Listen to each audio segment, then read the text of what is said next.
Thanks, Robin. I will, as always, have to lower the mic. Hey, everyone, welcome. Thank you so much for being here, and thank you, MED, for hosting this wonderful room of amazing humans. As Robin said, my name is Becca Uherbelau. I'm the Executive Director of the Oregon Donor Alliance. At ODA, we cultivate a community of donors committed to deepening voter and community engagement. We support movement building and working towards a multiracial democracy. And we are proud to have played a role in aligning resources to support groups on the ground who engaged in the 2024 Portland election. As has been mentioned, I am also a very lucky Portlander to have been one of the 20 members of the Portland Charter Review Commission. And that was in 2020. And in 2022, I took a leave from my job to help out on the campaign. And then again in 2023, I left the governor's office to come back to Portland to help with implementation. So clearly, I am a proud Portlander. This year actually marks 30 years since I moved to the Rose City. Seems like a lifetime ago. Bill Clinton was president at the time. This is, by the way, this is my prompt for next slide, as opposed to saying next slide. That is not Bill Clinton. Bill Clinton was supposed to be before him. This is Mark Hatfield, for those of you who are Oregonians. He was a Republican senator who used to vote his conscience. And can you even imagine such a thing happening nowadays?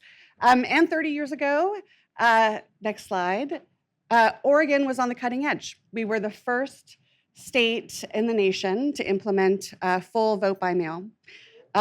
Super exciting. And we were embodying inclusive and equitable democracy.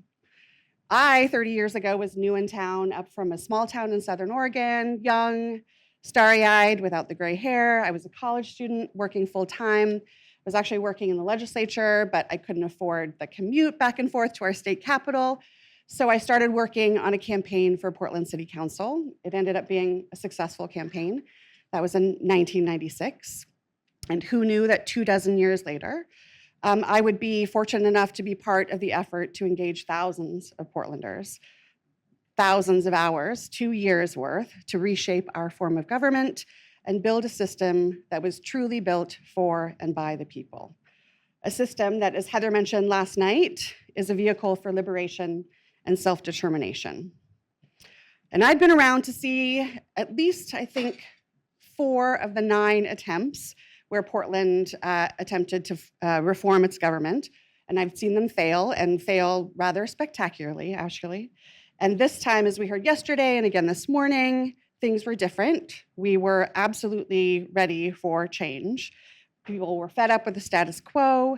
And this time, the reform didn't just offer something to move away from in terms of an outdated system. It really offered an opportunity to move forward down a path where Portlanders, all Portlanders, could feel like they had a voice in City Hall. And so now Portland is on the cutting edge, a model for inclusive and equitable democracy as the nation's first major city to implement a proportional representation system in more than 50 years. So as Robin mentioned, and he outlined this new system and how it came about, I've been asked to talk about the outcomes and impacts. And both Robin and Sol yesterday referenced the fact that the Charter Commission, before we even started considering any policies, spent not a small amount of time talking about desired outcomes, because we wanted to base whatever policy conversation we had on the actual outcomes we wanted for Portlanders. So next slide. Oh, I'm sorry, this is me. When I went to Portland State 25 years ago. Next slide. Okay, I know this is absolutely terrible. This is really bad slide deck etiquette. Really small words, way too many of them. But these are 3 of the 6 Charter Commission desired outcomes, and I want to touch on these 3.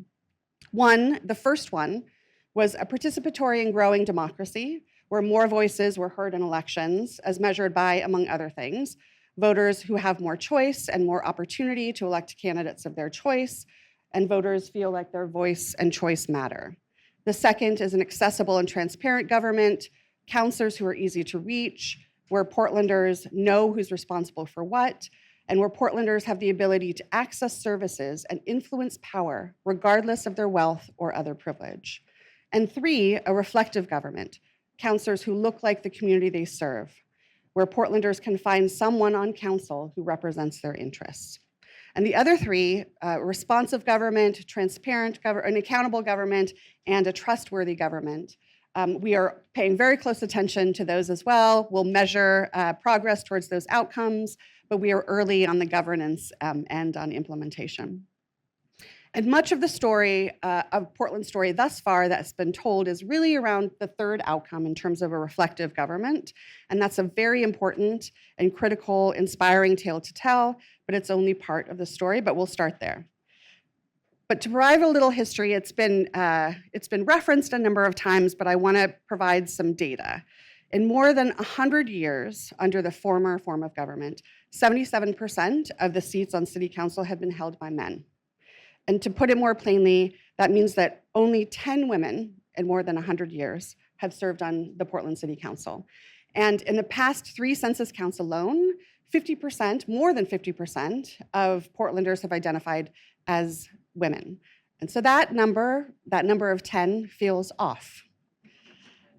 At 12% of, I'm trying very hard to be diplomatic in my editorial, 12% of city council seats have been held by people of color, meaning 5 people have served on the council before last November. And before we go any farther, I know that Portland has had a reputation of being the whitest big city in America, but A, I don't think that's true, and B, even if it were true, to continue to say it has the unintended consequence of erasing the presence and contributions of the people of color who live here. To share the actual math, according to the 2020 census, more than 30% of Portlanders identify as people of color. And I will remind you that there was an incredible, unprecedented effort by actually many groups in this room to reach hard-to-count communities, and yet I bet still that 2020 number is still underrepresentative of the diversity of our city. Since I moved to Portland, I've seen the face of the city change. I've seen the lived experiences of those who live here evolve and expand, but that has not been true for our local elected officials. And the pool, no matter how values aligned on policy or thoughtful as leaders in the community, it has not been a representative pool. I've seen 2 members of the city council who live east of 82nd Avenue that in Robin's last heat map, the one that clearly showed a lack of representation, I've seen only 6 women on the council and 4 people of color. Oh, next slide, please. And if you're, this one, yes, thank you. If you're interested in more data and historical data in particular, I would please visit a project of the North Star Civic Foundation, stubtownstats.org. Okay, so let's get back to the current city council. As has been reported by every local and national outlet that has written an article about our election last year, the results of the election were that Portland now has the most diverse city council in our history. So the 12-member council is now 50% female and includes, 5 people of color, which means we have doubled the number of people of color who've served on the council in just 1 election. There are other really important signs of diversity on our new council. And the next slide, I think, has their lovely faces. Yes.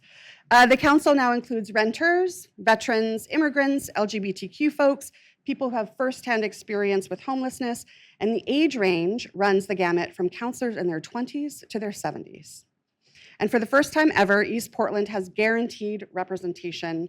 And again, for those of you who don't live here, it's the part of the city that has been long neglected and also is the most diverse by all measures. So this is quite an outcome, a more reflective government.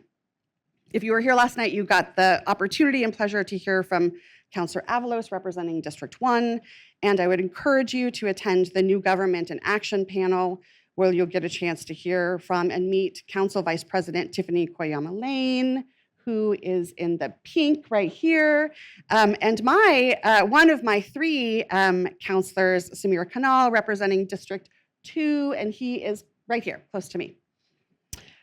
So do we get other things out of this new system other than a representative form of government? Yeah, there's actually more, which was, by the way, both intentional and a natural byproduct when you design a system for and by the people. In today's implementation of the community side breakout, you'll hear from community leaders like Jenny Lee, who you heard from last night, and Devin Ruiz about the unprecedented voter education efforts to help ensure Portland voters can navigate their changing ballot. But that education didn't just start last year.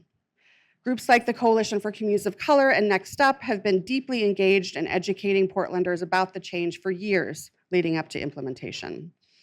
The coalition has invested time and resources in having conversations with voters across the city to figure out the best way to reach them and the most accessible way for people to envision or practice a new voting method, to actually practice democracy firsthand. Next slide, please. There was a heightened level of engagement from all corners of civic life. Groups like the Portland League of Women Voters went to hundreds of events, talking to thousands of residents, and efforts like, next slide, Rose City Reform, a nonprofit, nonpartisan initiative, served as a vital place for those really invested wonks like me would go almost daily to access up-to-date information to get the skinny on the many, emphasis on many, Robin referenced over 100 candidates seeking public office. There's a searchable database where you could look up candidates by their position or issues or endorsements or contributions. It was an absolute gift. In addition to the city's investment and partnerships with community-based organizations, private dollars were raised, thanks to the generosity of actually folks in this room, that allowed voters to receive the information they needed to understand how to engage with their ballot. I don't think Robin referenced it, but the city auditor did a poll post-election that showed, and it was of 1,600 respondents and oversampled people of color, that showed that 91% of those who cast a ballot understood how to fill out their ballot, 91%. And in addition to the auditor's poll, Portland United for Change also conducted a post-election survey. And the 600 respondents who were part of that survey reported 87% of them, in addition to the 91 who said, I understand my ballot, 87% said they felt confident filling out their ballot, and 64% said they felt very confident. And I just want you to think about that for a minute. That's amazing. And people not only understood what was in front of them, they felt very confident in what they were doing. I mean, I don't feel very confident about anything, except for the fact that, once again, like this morning, I will get in a fight with my teenage son to try to get him out the door. And it wasn't just that voters felt confident, they felt empowered. In that same post-election poll and in the analysis of the cast vote record, we see that an overwhelming majority of voters made their voice heard on the ballot by ranking at least 3 candidates in the city council race. And 2 in 5 reported taking full advantage of their ballot and used all 6 rankings. And this remained true across demographics and geography. I think that's on the next slide. And ultimately, when asked if they preferred the old system to the new system, voters, by substantial margins, said they prefer the new system. So for those of you who are looking to implement this elsewhere, all of this data is available to you. So for the naysayers, you can say a before and after. Folks actually really had an amazing experience filling out their ballot, and they prefer the new system. So when you look at all of this information, coupled with the fact that in Portland's proportional system, more than 80% of voters in each of the districts, every corner of the city, elected or ranked at least one of the city councilors who now represent them. 80% now have representation on the Portland City Council, compared to the map that Robin showed you earlier, where a whole swath of Portlanders had never felt represented on the City Council. And that was our number one outcome, a more participatory and growing democracy, more voices heard in the elections, Portlanders using more of their voice and preferring this experience to the old way of doing things. That's the outcome that we all want, for people to experience democracy, for it to be not abstract, or worse, diminishing or at risk. Portland voter confidence with their ballot is an absolute testament to the tireless work of many in this room, the organizers, city staff, county elections office, the local media, candidates who had conversations with many voters at the door. And seeing people come together in the times of transition, the level of engagement, patience, dedication, and creativity comes as no surprise, really. It's true to form for Portland. The next slide is an example of some of the creativity. Well, that's creative, not the slide itself, but the desired outcomes. But this was one of the many creative pieces that Coalition used to communicate to voters about the change on their ballot. But we still have work to do. East Portland continues to lag behind the rest of the city in voter turnout, and this has been true in every past election. When candidates and organizers were on the door last year, they heard from voters not only surprise, like, what are you doing here? They heard a lot of distrust because no one had ever come to their door before. No one had ever had to. Their votes weren't needed and they didn't matter. They had long been ignored. But the voters who did cast a ballot in East Portland were reporting that they understood and felt confident filling out their ballot and that they preferred the new system. And now, candidates turned counselors, like Councillor Avalos, are back on the doors. Just the other weekend, she was knocking doors, and community organizers are back out on doors in a non-election year, just touching base, checking in, building relationships, and building trust. Another important outcome of the system. An important note that I want everyone to hear about Portland's amazing efforts around voter education: it didn't happen by magic. So whether you're a local official talking about building a budget, or if you're a funding partner thinking about what it takes to make this happen, it cannot happen. Voter confidence cannot happen without that high level of investment. The Charter Commission worked with, I think this has been talked about, worked with both MED and the MGG Redistricting Lab, which is now the Data and Democracy Lab, looking at a bunch of different configurations on what we should build. Should it be a 5 and 5 model, which 5 and 5 is too much. 25-member council was too much for the city of Portland. So we landed on a 4 and 3 model, mainly to answer the question, will voters of color be able to elect a candidate of their choice? So later today, a little teaser, in one of the breakouts, electoral engagement and campaign strategy, that question will be answered. I don't want to give it all away. The shorter answer is yes, but the longer answer is much more interesting and informative. Okay, take it away. We don't want to give too much away. But please go to that session and learn more about it. You will also hear about this amazing effort, which is, in my 30 years of working in civic and political life in Portland, I have never experienced this, which is culturally specific organizations and multiracial organizations coming together and engaging on the political side, and not just engaging on campaigns and engaging in helping elect city councilors, but leading in this space. This is another amazing outcome and impact of the new system. We've heard about the fact that it has, the new system has made, the word has just escaped me, campaigns. This is, yeah, so I'm so far away from the election. Campaigns better, more cooperative, more collaborative. That's absolutely true, and it is actually, you will hear that today both from the candidates who are now counselors, as well as the candidates who were not successful. And the very fact that 3 amazing women are gonna come here and share their experience with you is a testament to the new system.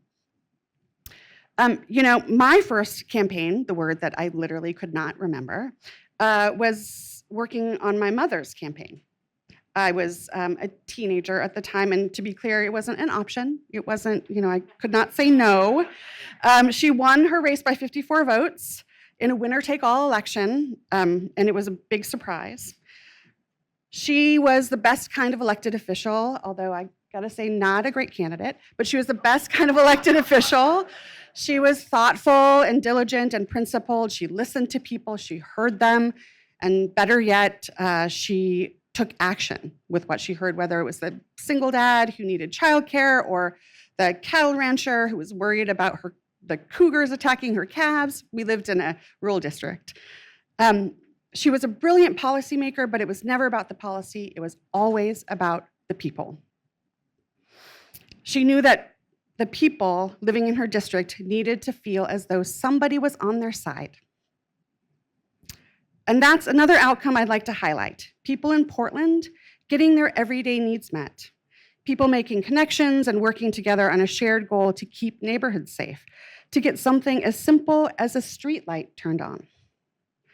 This is the Charter Commission's second desired outcome manifest, an accessible and transparent government, where a Portlander is able to access services and influence power, regardless of their wealth or other privilege.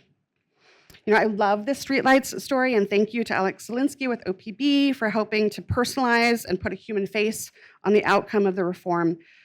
But to be clear, they're not always going to be success stories.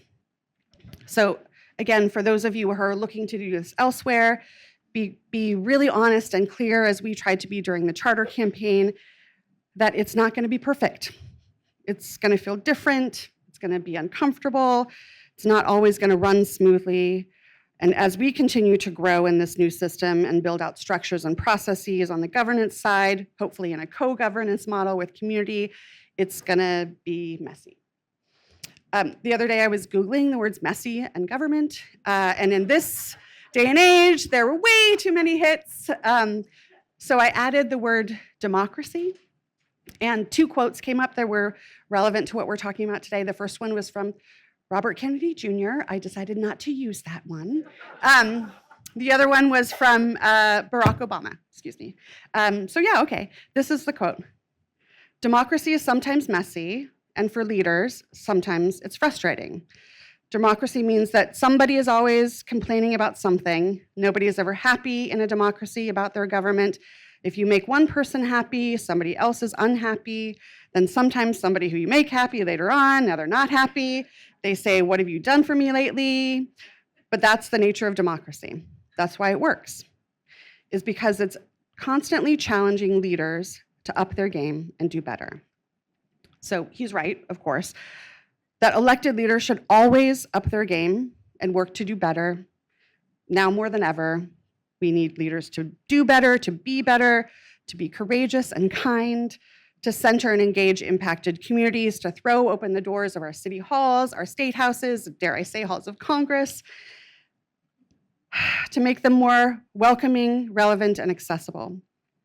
But our deeply missed by many former president sentiment, what he failed to capture is that it's not only our leaders who can challenge to be better, it's our democracy. And I think that's what we've done here in Portland. We've improved upon our democracy. As a stark contrast on a national level, our democracy, as we all know, is being tested. If you read Ezra Klein's really, really terribly frightening piece in the New York Times, the emergency is here. And we all know these days are really hard. Hard on our households, hard on our families, our neighbors, hard on our pocketbooks, our retirements, our college savings fund. It's been hard on our hearts and hard on our sense of safety. And this is especially true for our immigrant and trans neighbors and other communities who are targeted and made to feel vulnerable. And it's certainly been hard on our democracy. Nationally, the emergency is here. And here in Portland, it feels like hope and opportunity are here. So we're gonna hold on to it. We're gonna work for it and continue to nurture it and support it, especially the people who are leading it. And maybe, just maybe, we can be the beacon of hope for other communities around the country who want to not only reclaim their democracy, but expand and improve upon it, because that's what we're always aiming for, a more perfect and equitable democracy.